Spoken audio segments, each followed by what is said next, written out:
I woke up and was laying in my bed in my white cotton nightgown, thinking of all the things I'm grateful for and stretching out. I turned on my side. On the adjacent wall of my bed is a mirror on the floor, so I can do my hair and makeup, where I can see my reflection as I'm laying in bed. I looked in the mirror and I saw myself on the bed as I was. But when I glanced again, I still saw myself laying in bed, but also saw myself standing by my husband's side of the bed. I was wearing the same exact nightgown and staring into the mirror. I told myself this can't be true. I can't be in two places at once. I closed my eyes and tried to reset myself. I opened my eyes again and looked back into the mirror and saw my reflection laying in bed, which I still was. But this time, I now saw my husband standing on his side of the bed in his boxers, with no shirt on, looking at his phone. I was relieved. I told myself, "Oh, it was just him. Your eyes were just playing tricks on you." I then got out of bed and headed for the bathroom, but as I passed in front of the bed and looked at it, my husband was fast asleep, with a black t-shirt on and boxers, and our white pit bull, Sade, was asleep next to him. I couldn't believe it. I went into the bathroom and just sat there trying to understand what just happened. I was never really scared, but definitely perplexed. That was the first time that anything like that has ever happened to me while I was awake.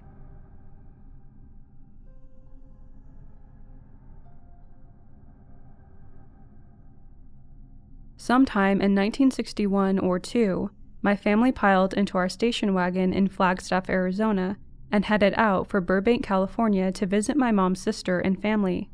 We consisted of my dad, the driver from hell who wouldn't pull over even if you were bleeding, Mom, our go-to guy, my sister, 1 year older than I was, me, about 10 or so, my oldest little brother, 7, an okay guy, second brother, 4, a rocker and bouncer, he drove us all crazy, and my baby brother, about 1. I have no idea what highway we took to get to California, but it was way before freeways, so the drive was hot and miserable, especially since my dad smoked the whole time.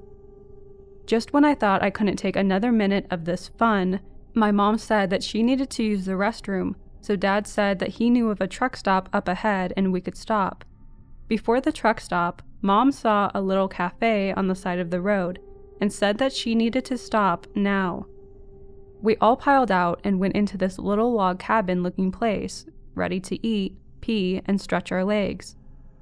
My sister and I sat at the counter because there was only one table with 4 chairs in the whole place. At the end of the counter, a boy, maybe in his early teens, sat hunched over on a stool with his head down. He never, ever moved the whole time we were there. A huge man came out from the kitchen through some curtains, and we all ordered breakfast. When he brought out my sister's and my plates, he bent down and said, "You two are very lucky. You both got double yolks in your eggs." We looked down, and it was like 2 yellow eyes were staring back up at us. My mom was raised on a farm, and she said that sometimes happened, and to just eat it and be quiet. After everyone finished with the food, Mom and Dad ordered beers, so my sis and I went down to their table and they ordered us Cokes. The old man got down really close between my sis and me and sat the Cokes in front of us. God, he stank. I took a sip of my Coke and, horrified, told my dad that there was whiskey in it. He said I was crazy, but my mom tasted it and gave it to him and said there is whiskey in there. He didn't say anything to the old man. He just drank both of our Cokes, paid the bill, and we left. As we were walking out, the old man took one of those old-fashioned rolls of candies and broke it off in half, giving one half to me and the other half to my sis. When we got into the car, she leaned into me and whispered, "Don't eat that. It's poison." About 5 or so miles up the road, we passed the fancy truck stop that we should have stopped at, with all the lovely cars and trucks and people all around, a very safe place. On the drive back home, my sister and I saw the truck stop and then looked for the creepy little cafe we had stopped at on the way. We kept our eyes out all the way to Flagstaff. There was no cafe, but our broken roll of candy was still on the floor of the car.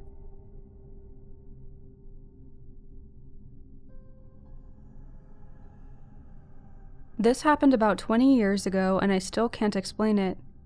I picked up my friend to go out one Saturday evening. We were both 20-ish females. I was driving and we were blasting the tunes and laughing, ready for a fun night out. To get to our destination, we needed to hop onto the freeway for a quarter mile, and then off at the next exit. I turned onto the freeway on-ramp, not realizing it was under construction.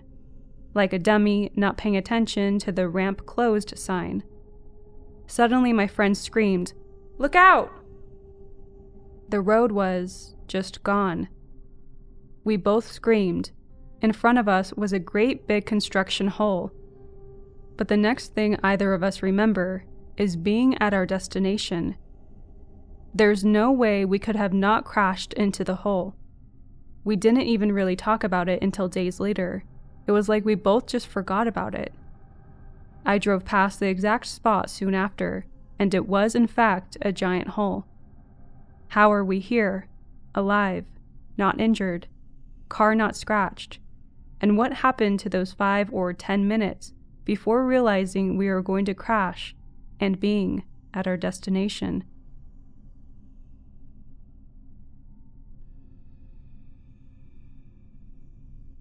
My aunt and her now ex-husband had been out with a friend one night and were finishing up about 1 a.m. when their friend offered them a ride home. My aunt hadn't drank, but her husband and friend had. Everyone gets in the car, and my aunt, who was notorious for never wearing a seatbelt, starts feeling odd and buckles up. Her husband, already buckled, teases her about it since it's out of her character, and their friend doesn't wear his to prove a point. As they were exiting the highway, the friend jerks and overcorrects, and they immediately roll off a fairly steep incline. They roll for what my aunt described felt like 5 minutes, then suddenly she wakes up and everyone else in the car is passed out. She gets out, and according to her, wasn't able to get anyone else out. Within a couple minutes, emergency responders and my mom arrived to see my aunt and her husband outside the car, while their friend remained inside. Now, my aunt never called my mom, and there was no log on either phone that my aunt had called my mom. But my mom swears that she got a phone call and heard the car rolling over and my aunt yelling, "He's dead! He's dead!" And then said something about the area that the car accident happened. My mom got on the highway and drove in that direction until finding the accident within 10 minutes of it happening. I remember my dad heard the phone call too, and I remember waking up to my parents frantically trying to piece together who was going and where to go and that sort of thing. We waited at home for my mom to return, eventually with the news that my aunt's friend had passed away, but that her and her husband had survived with minor trauma. Later, my aunt talked about the intuitive feeling that she had beforehand about the seatbelt, but she had questions about her phone. She remembers screaming, "He's dead," and that she was referring to her husband at the time. She said he had died there and that she wasn't able to get anyone out. But then out of nowhere, she was out of breath and kneeling over her unconscious husband right before the paramedics arrived. She lost her phone in the crash and was never able to find it either.